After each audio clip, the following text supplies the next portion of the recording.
Hello दोस्तों, नमस्कार। आपका स्ट्रोप्ड इंस्पायर्ड यूट्यूब चैनल में स्वागत है। दोस्तों, आज हम इस वीडियो में गौतम बुद्ध से जुड़े एक कहानी बताने जा रहा हूँ। यदि वीडियो पसंद आए तो चैनल सब्सक्राइब करके बेल आइकन दबा दीजिएगा ताकि ऐसे ही वीडियो मैं आपके लिए लाता रहूँगा। चलिए वीडियो स्टार्ट करते हैं। क्रोधी व्यक्ति का जीवन बदल देगी गौतम बुद्ध की ये कथा। एक दिन गौतम बुद्ध अपने शिष्यों के साथ एकदम शांत बैठे हुए थे। उन्हें इस प्रकार बैठे हुए देख शिष्य चिंतित हुए कि कहीं वह अस्वस्थ तो नहीं है। एक शिष्य ने उनसे पूछा कि आज वह मौन क्यों बैठे हैं, क्या शिष्यों से कोई गलती हो गई है। इसी बीच एक अन्य शिष्य ने पूछा कि क्या वह अस्वस्थ हैं, पर बुद्ध मौन रहे। तभी कुछ दूर खड़ा व्यक्ति जोर से चिल्लाया, आज मुझे सभा में बैठने की अनुमति क्यों नहीं दी गई है।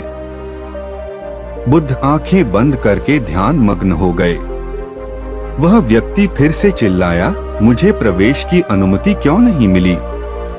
इसी बीच एक उदार शिष्य ने उसका पक्ष लेते हुए कहा कि उसे सभा में आने की अनुमति प्रदान की जाए। बुद्ध ने आंखें खोली और बोले, नहीं, वह अछूत है, उसे आज्ञा नहीं दी जा सकती। यह सुनकर शिष्यों को बड़ा आश्चर्य हुआ। बुद्ध उनके मन का भाव समझ गए और बोले, हाँ, वह अछूत है।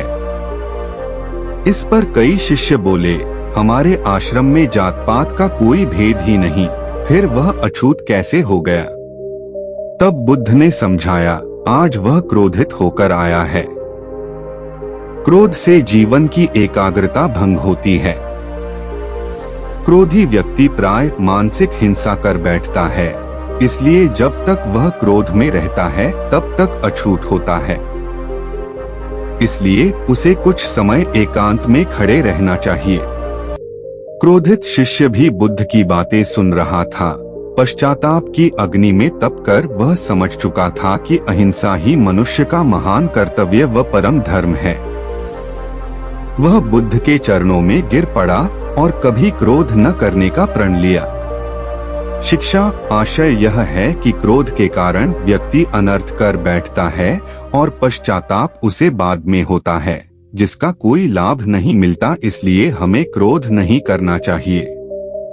असल मायने में क्रोधित व्यक्ति अछूत हो जाता है और उसे अकेला छोड़ देना चाहिए। क्रोध करने से तन, मन और धन तीनों की हानि होती है। क्रोध से ज्यादा हानिकारक कोई और वस्तु नहीं है। तो इस वीडियो से हमें यही सीख मिलती है कि कभी भी किसी पर क्रोधित नहीं होना चाहिए।